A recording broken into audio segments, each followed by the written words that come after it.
what will happen over the course of the next 66 laps. Max Verstappen is champion! Get more knowledge on Formula 1, you came to the right place. Some say Formula 1 isn't really a sport. What sport has stadiums that span sea, or revels in driving rain, blazing sun and blackest night? This is no ordinary sport.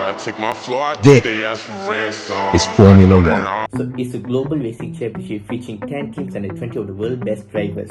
Okay, so every year they compete across iconic tracks from Monaco to Japan. Miami Grand Prix, Bahrain Grand Prix, here in Monaco. Okay, so we have IndyCars and Formula 1. Okay, so bear in mind that IndyCars is totally different with Formula 1.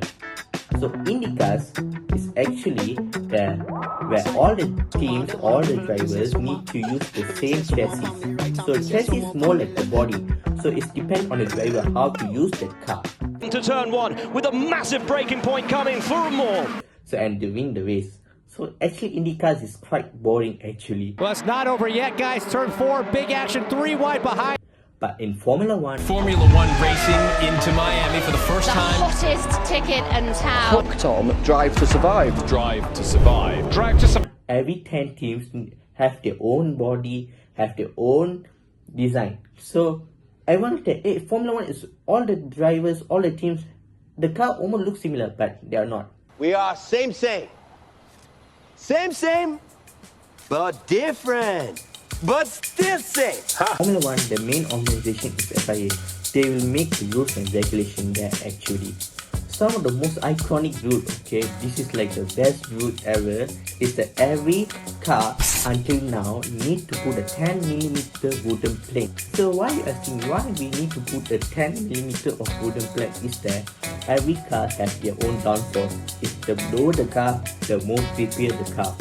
So that's why the rules say that they must put 10mm of wooden plank.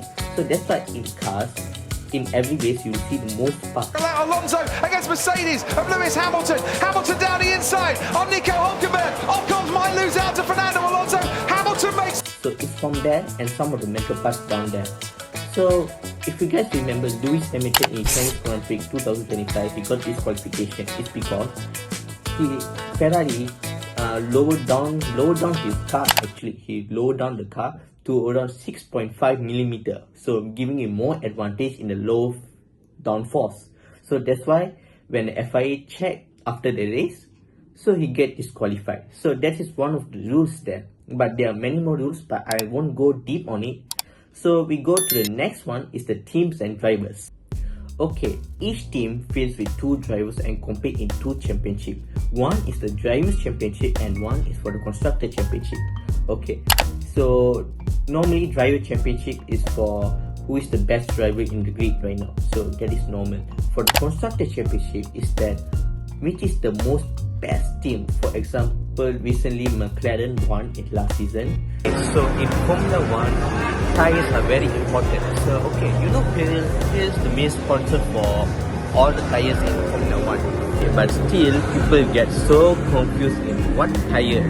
So we have red tyre, we have yellow, we have white, green and blue. So normally you guys thinking what are these tyres? So actually we can classify by 2.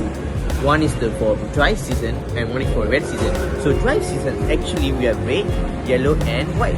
So red is considered soft tyres, yellow for medium tyres and white is hard. So that's the basic thing you guys get to know about it. Guys, now we're going to use wet tyres. So wet tyres actually is for very heavy rain. For example, Sao Paulo Grand Prix in Brazil 2024 where Max Verstappen won by P70 to P1.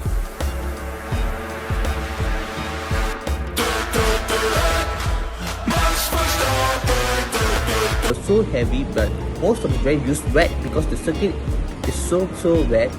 The rain estimation is 40mm to 60mm of rainwater. So you get it right. So heavy rain is for full wet tire. You guys know about DRS, drag reduction system. It's actually where they used to reduce the air friction and to make more downforce so that the car can have more power to have more speed to overtake. So that's why you guys see DRS enabled. So yeah, that's drivers actually have immense G-force.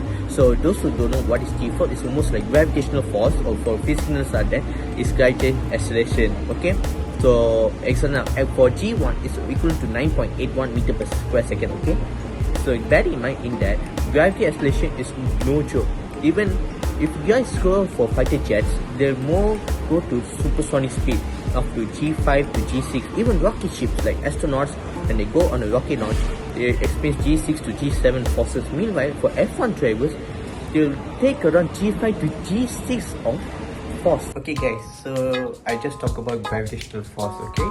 But for every normal driver, so driving normal cars, the G-force is from 0.5 to 1 G only, you know that, right? So another thing is that many people can't experience supersonic or high speed Formula 1 cars, but we can still experience with go-karts. So yeah, I also got to experience it. Here's some of the videos I Hey!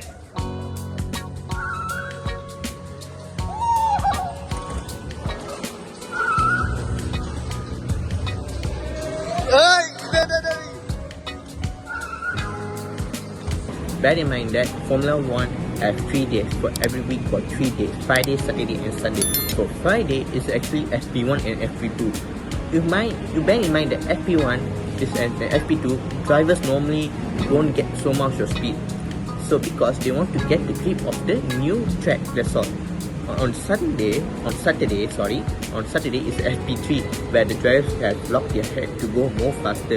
And for the qualifying section, it's very interesting, is to determine the pole position and the starting grid. Okay, in qualifying got Q3, Q2 and Q1.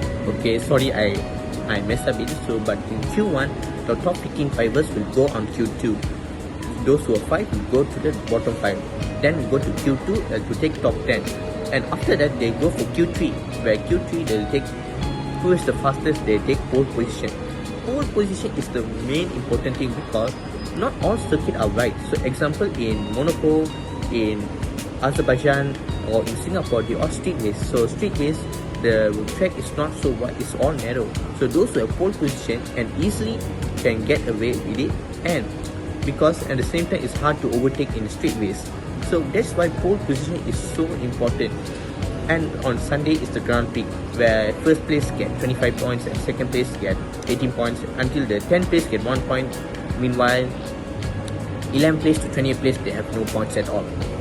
FIA made a new format, it's called F1 Sprint. Okay, F1 Sprint is only like 5 to 6 selected location only. Okay, selected location. So for example, in China recently, they have F1 Sprint.